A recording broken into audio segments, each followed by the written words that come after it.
चीनी मिल के अधिकारी जो मैनेजर है, मैं उनकी बात आपको बता रहा हूं। उन्होंने कहा कि मुझे लगभग 12 साल हो गए चीनी मिल में काम करते हुए, और जब से मैंने काम करना शुरू कर दिया चीनी मिल में, तभी से मैंने घर में चीनी लाना ही बंद कर दिया। मैं तब से अपने बच्चों को चीनी खिलाता ही नहीं हूं, जबकि नौकरी से सैलरी वहीं से मिलती है, मगर चीनी नहीं। मैंने कहा कि आखिर कौन सी घटना घटी जिसके कारण से आपने ऐसा किया?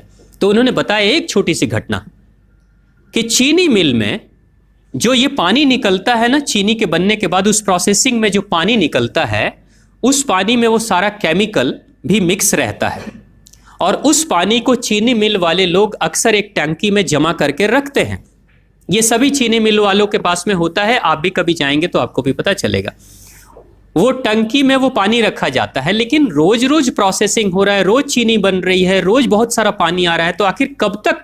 एक टंकी की क्षमता है ना, कितने दिनों तक वो टंकी खाली रहेगी? भर जाती है, भरेगी तो फिर क्या करेंगे? खाली करना है।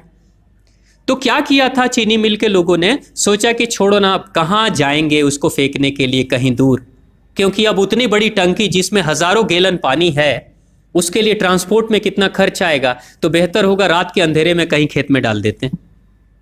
क्योंकि जनरली फैक्ट्रियां तो होती हैं ऐसे ही बिराने में, तो कहीं डाल देते किसी खेत में, क्या पता चलेगा पानी है कि चीनी मिल का पानी है, क्या है।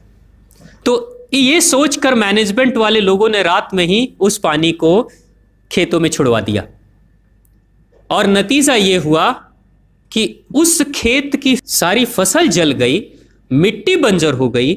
और जब किसान पता करने लगा कि आखिर क्या हुआ मेरे खेत में, जब चेकअप कराया वो मिट्टी का, तो पता चला कि इसमें तो चीनी मिल का जो वेस्ट मटेरियल है वो डाला गया है।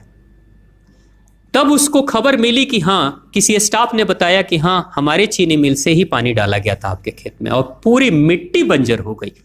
उसने केस कर दिया और चीनी मिल वाले को मुआवजा देना पड़ा लाखों रुपए। तभी से वो स्टाफ कहते हैं कि जो मिट्टी को बंजर कर दे वो इंसान के शरीर में जाए तो क्या करेगी। उसी के बाद से मैंने अपने घर में चीनी लाना बंद कर दिया।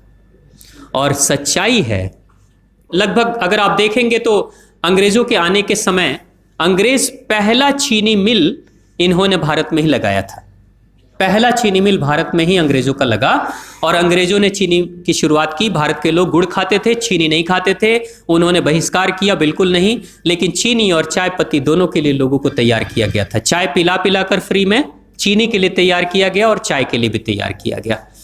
अंग्रेज ने जब से ये शुरू किया है, और पिछले 50 वर्षों से हमारे समाज में चीनी खाने का प्रचलन बहुत तेजी से बढ़ा है, और उसी समय से भारत के लोगों के बच्चों के शरीर में कैल्शियम की कमी होनी शुरू हो गई है।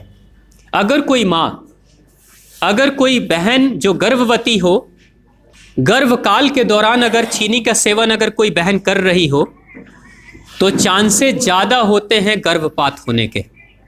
कोई माँ अगर बच्चे के जन्म से पहले 1 साल पहले से ही चीनी छोड़ दे और सामान्य भोजन करे, अपना ही दूध बच्चे को पिलाए, और कम से कम 5 साल तक बच्चे को चीनी ना खिलाए, खुद को चीनी ना खिलाए, उस बच्चे को कभी भी ऑस्टियोपोरोसिस की समस्या नहीं हो सकती। कैल्शियम की कमी उसके शरीर में कभी नहीं होगी। चीनी जब जाती है आपके शरीर में, तो बाहर जब निकलती है तो अकेले नहीं निकलती, कैल्शियम लेकर निकलती है। चीनी कैल्शियम लेकर निकलती है, हड्डियों को गलाकर निकलती है। और जिसके शरीर में कैल्शियम की कमी हो जाती है, उसके शरीर में मैग्नीशियम, पोटेशियम, आयरन सबकी कमी हो जाती है। कैल्शियम वो तत्व है कि जिसके शरीर में कम हो जाए, सारे तत्व कम हो जाएंगे, और कैल्शियम की कीमत पे चीनी हम खाते हैं। भारत, पाकिस्तान, बांग्लादेश, नेपाल, ऐसे कुछ देशों के अलावा दुनिया के बहुत सारे ऐसे राष्ट्र हैं जहां चीनी का इस्तेमाल ही नहीं होता। आज भी चीनी खाते नहीं, बहुत सारे देश नहीं खाते बिल्कुल। आप गुड़ खाया करिए, वो ज्यादा बेहतर है, चीनी को छोड़िए।